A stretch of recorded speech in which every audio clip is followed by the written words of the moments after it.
بسم اللہ الرحمن الرحیم۔ السلام علیکم ورحمۃ اللہ وبرکاتہ۔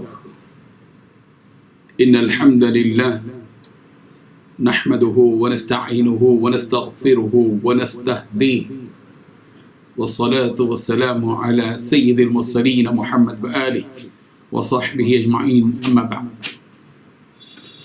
حاضرین و ناظرین، یہ درس نمبر 1028 ہے اور آج سورہ حجر کی ایک آیت کی تلاوت کی جائے گی، آیت نمبر 9۔ اعوذ باللہ من الشیطان الرجیم، بسم اللہ الرحمن الرحیم۔ انا نحن نزلنا الذکر وانا له لحافظون، صدق اللہ العظیم۔ لفظی ترجمہ یوں ہے، انا نحن، بے شک ہم ہی نے، نزلنا نازل کیا ہے، الذکر یہ قرآن، وَإِنَّا اور بے شک ہم ہی، لَهُ لَحَافِظُونَ اس کے البتہ محافظ ہیں۔ ترجمہ یوں ہے، بے شک کی کتاب ہم ہی نے اتاری ہے اور ہم ہی اس کے نگہبان ہیں۔ اس آیت میں دو باتیں بتلائی گئی ہیں۔ پہلی بات حقیقت یہ ہے کہ یہ ذکر یعنی قرآن مجید کو ہم نے ہی اتارا ہے، اور دوسری بات ہم ہی اس قرآن مجید کی حفاظت کرنے والے ہیں۔ بزرگان محترم، مکے کے مشرکین جہاں رسول رحمت صلی اللہ علیہ وسلم کو نبی اور رسول ماننے کے لیے تیار نہیں تھے اور صاف طور پر آپ صلی اللہ علیہ وسلم کی رسالت اور نبوت کا انکار کرتے تھے، وہیں یہ مشرکین قرآن مجید کا بھی انکار کرتے تھے اور صاف طور پر کہتے تھے کہ یہ قرآن آسمان سے اتری ہوئی کتاب نہیں ہے۔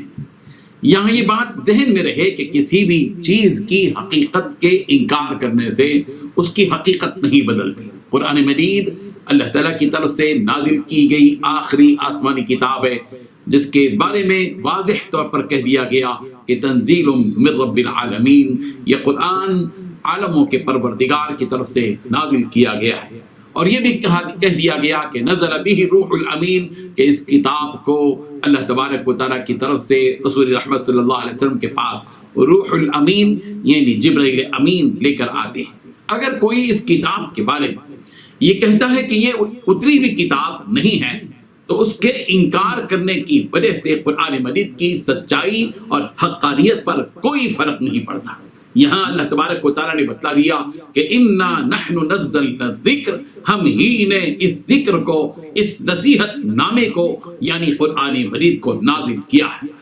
اور جب مکے کے مشرکین نے یہ کہنا شروع کیا کہ محمد ابن عبداللہ اس قرآن نامی کتاب کو اللہ کی کتاب بتاتے ہیں، اگر یہ اللہ ہی کی طرف سے ہے تب بھی چند دن کی بات ہے کہ یہ کتاب روئے زمین پر باقی رہے گی۔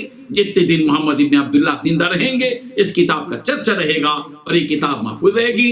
اس کو لوگ چند دن تک پڑھیں گے، اس کے بعد یہ کتاب محفوظ نہیں رہے گی، اس کے پڑھنے والے بھی ختم ہو جائیں گے اور یہ کتاب بھی ختم ہو جائے گی۔ جب مکے کے مشرکین نے یہ بات کہی تو اللہ تبارک و تعالیٰ نے اس کا جواب دیا کہ انا نحن نزلنا الذکر وانا له لحافظون، کہ ہم نے ہی اس قرآن مجید کو نازل کیا ہے، سن لو، اور یہ حقیقت کو بھی سن لو کہ اس قرآن مجید کی حفاظت، اس کی نگہبانی ہم ہی کریں گے۔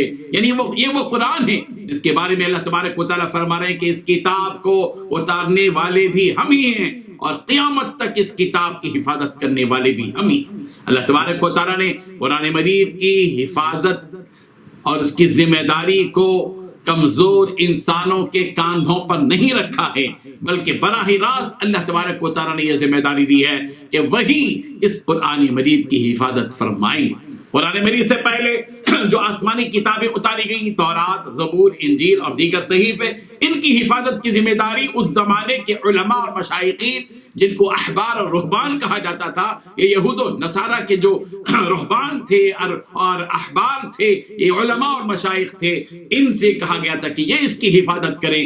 ان کتابوں کی، آسمانی کتابوں کی حفاظت کی ذمہ داری اس زمانے کے علماء اور مشائخ پر رکھی گئی تھی، اور انہوں نے اس کو بدل دیا اپنی مرضی سے، اس میں تحریف کی، یحرفون الکلم عن مواضعہ، انہوں نے ان کے معنی اور مطلب کو تبدیل کر دیا اور اس کی روح کو ختم کر دیا، اور اصل شکل میں نہ تورات باقی رہی، نہ انجیل باقی رہی، نہ زبور باقی رہی، جس کو سورہ مائدہ کی آیت نمبر 44 میں بتلایا گیا ہے۔ دیگر آسمانی کتابوں کے مقابلے میں آخری آسمانی کتاب قرآن مجید کا معاملہ بالکل الگ ہے۔ اس کتاب کی حفاظت کی ذمہ داری خود اللہ تبارک و تعالیٰ نے لی ہے، ہم ہی اس کی حفاظت کریں گے۔ چنانچہ 150 سال تقریباً گزر چکے ہیں، آج بھی یہ کتاب اپنی اصل شکل میں باقی ہے۔ اس کتاب کا ہر پارہ، ہر رکوع، اس کتاب کی ہر منزل اور ہر صورت، اس کتاب کی ہر آیت اور ہر آیت کا ہر لفظ آج بھی باقی ہے۔ آج بھی اس کتاب کی تلاوت کرنے والے کروڑوں کی تعداد میں موجود ہیں۔ اس کتاب کی مختلف روایتوں اور قرأتوں سے پڑھنے والے قراء لاکھوں کی تعداد میں موجود ہیں۔ اس کتاب کو اپنے سینوں میں محفوظ رکھنے والے حفاظ کرام آج بھی لاکھوں کی تعداد میں موجود ہیں۔ اس کتاب کی تفسیر اور تشریح کرنے والے دنیا کے چپے چپے اور گوشے گوشے میں پھیلے ہوئے ہیں۔ اس کتاب کی حفاظت کے لیے اپنی جان نچھاور کرنے والے اور اس کتاب کے چند مختصر آیتوں 25-26 آیتوں کے تنسیخ اور ان کو ملتوی اور منسوخ کرنے کا مطالبہ کرنے والوں کا منہ توڑ جواب دینے کے لیے آج بھی لاکھوں کے تعداد میں وہ جیالے موجود ہیں۔ آج اگر وسیم رضوی یہ کہتا ہے کہ قرآن مجید کی 26 آیتوں کو نکال دیا جائے تو کیا اس کے یہ کہنے سے یہ کام ہو جائے گا؟ خدا کی قسم، اس کی ایک آیت نہیں، اس کے ایک لفظ کو بھی نکالا نہیں جا سکتا۔ یہ قیامت، اس کا ہر لفظ قرآن مجید سے قیامت تک کے لیے جڑا ہوا ہے۔ یہ تمام آیتیں قرآن مجید کی قیامت تک محفوظ ہیں، اور ایسے لوگ جو اس قسم کا مطالبہ کرتے ہیں ان کی ذلت اور رسوائی ہم اپنی آنکھوں سے دیکھ رہے ہیں۔ بہرحال قرآن مجید وہ آفاقی کتاب ہے جو قیامت تک محفوظ رہے گی، اور جب اللہ تبارک و تعالیٰ کو یہ منظور ہوگا کہ اس کتاب کو ختم کر دے تو ظاہر بات ہے کہ اس قرآن کو اللہ تبارک و تعالیٰ آسمانوں پر اٹھا لیں گے، جہاں سے آیا وہ وہیں اٹھا لیا جائے گا، اور جب تک قرآن دنیا میں باقی ہے یہ دنیا باقی ہے۔